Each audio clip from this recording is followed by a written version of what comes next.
So a very common issue on the P2 Volvos is the parking brake efficiency failing MOTs. So as the car has failed the MOT, I'm going to be replacing the discs/drums, the pads and the shoes. So the first thing I'm doing is completely slackening off the handbrake cable.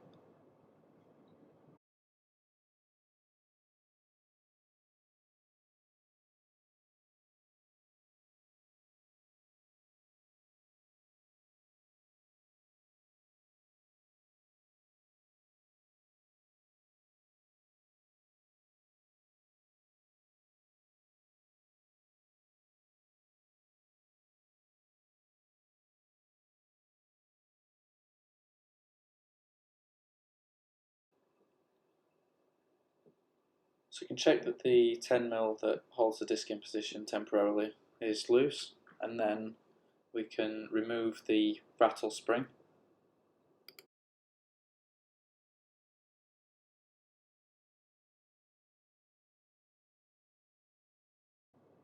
Using a 7mm hex, remove the slide pins from the back of the caliper.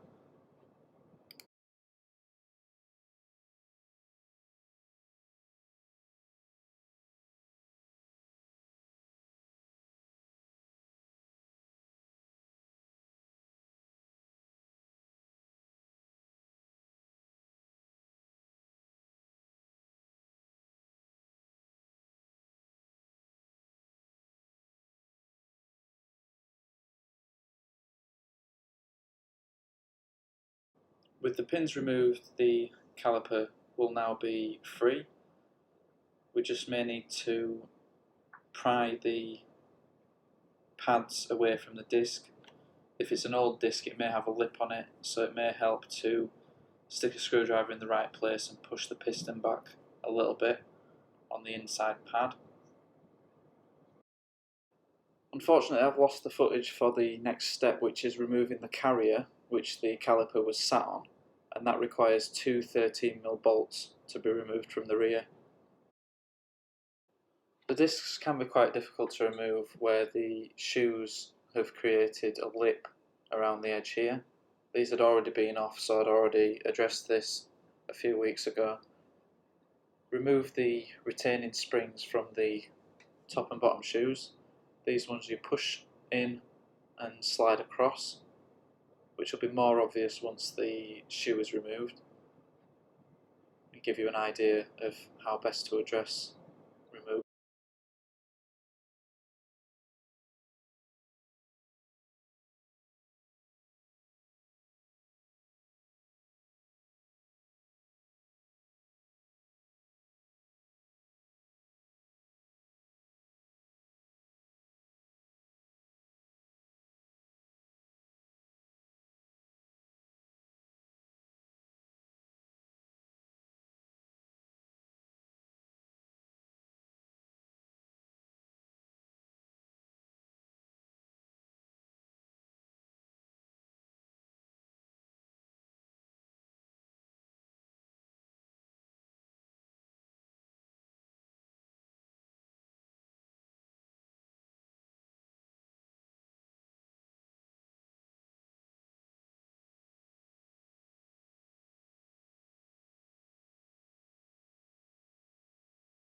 Now these are the new shoes, and I got a full new retaining spring kit as well, but unfortunately this one was much too short in the new kit, so I had to use the old one again.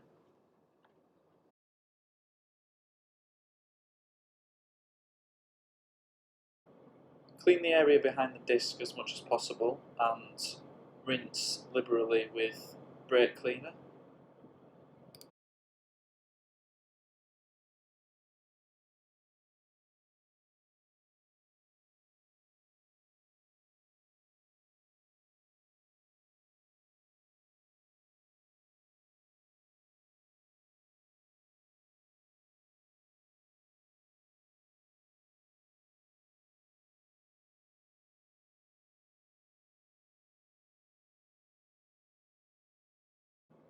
The easiest way to get the new shoes in position is to hook them together the correct way around, so note the orientation from how they were removed, and slide the spring through where it connects to the handbrake cable.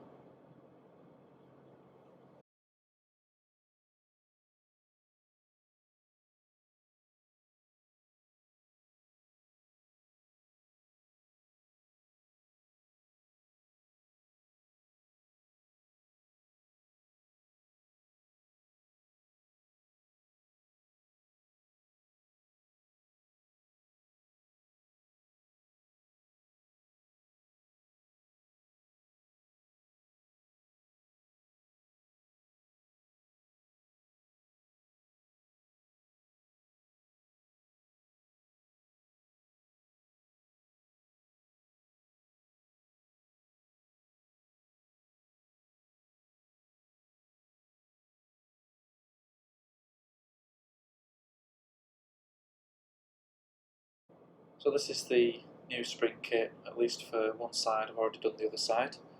I'll leave the part numbers in the description. As you can see, this is where the retaining springs go into position, so you'll push them in and slide them across.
Now, the handbrakes aren't good on this era of Volvo. The drumming disc is not very good, so it doesn't hurt to give the shoes as much chance as possible by roughing them up with emery paper. And when you fit in new discs, don't forget that they usually come with a wax applied to them so that they don't deteriorate while in packaging. This needs to be washed off, and it also won't hurt to use emery tape on the inside of the drum, which will help with the parking brake efficiency once assembled.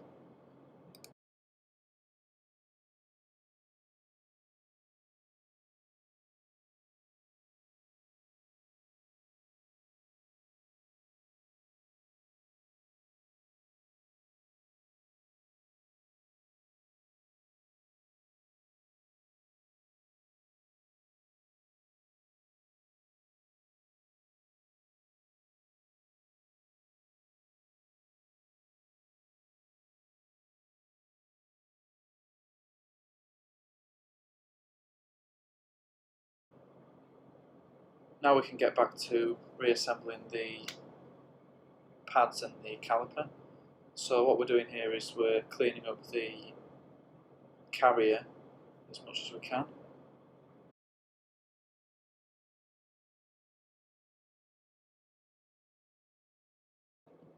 Clean up the slide pins.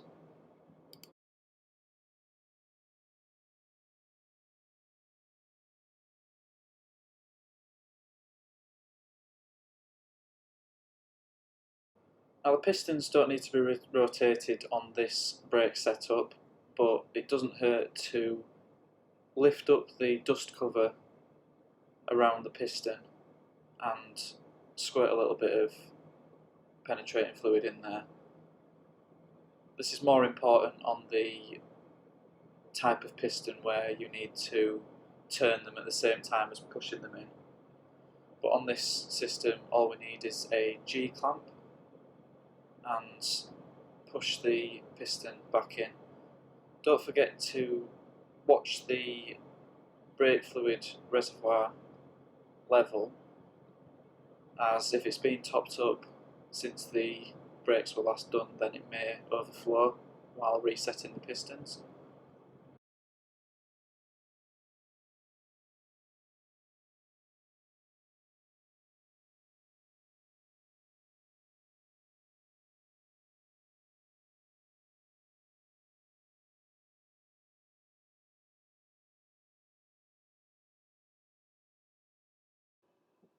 Replace the carrier.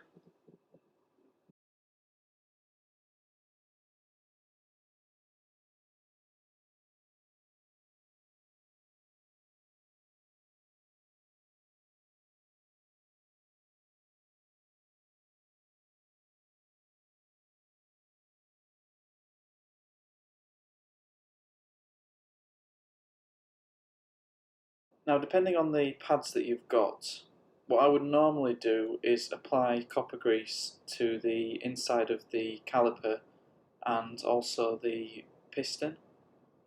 However, you'll see the pads that I've got this time have sticky pads on the outer pad, so copper grease doesn't need to be applied.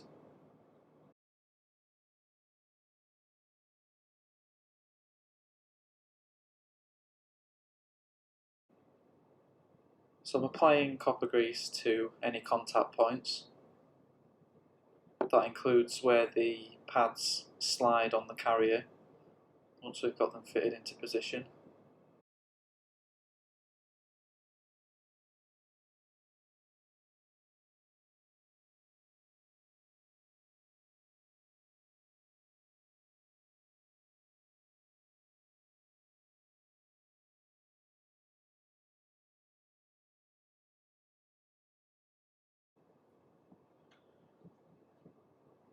And this is the peel back sticky surface that some pads come with. So I've cleaned off the copper grease from the caliper where this will be seated.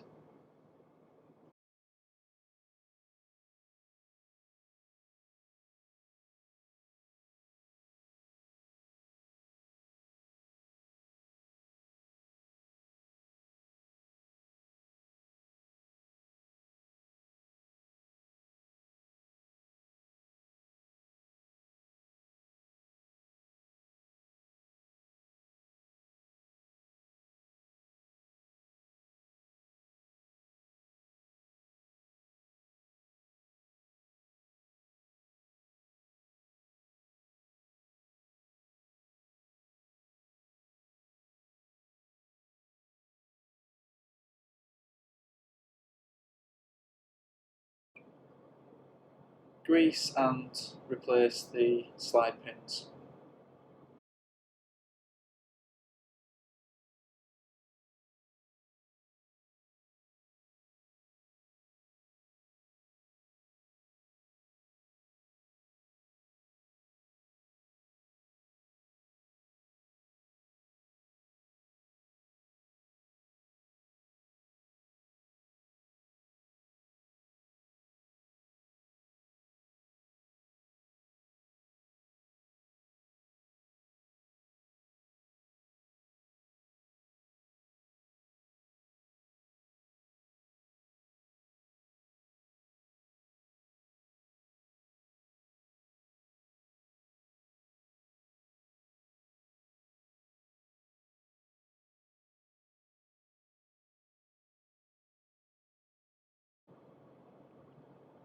Replace the covers for the slide pins and then replace the rattle spring.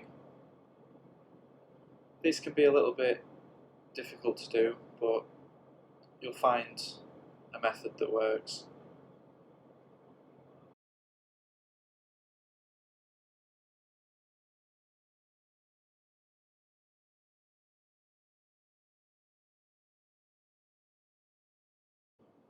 replace the wheels on the car, and it may help to leave the car suspended so we can set up the handbrake cable.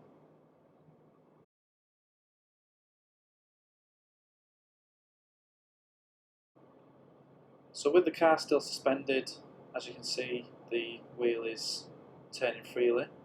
So what we now need to do is tighten the handbrake cable until the handbrake is applied with 2 or 3 clicks and the wheel is no longer possible to turn.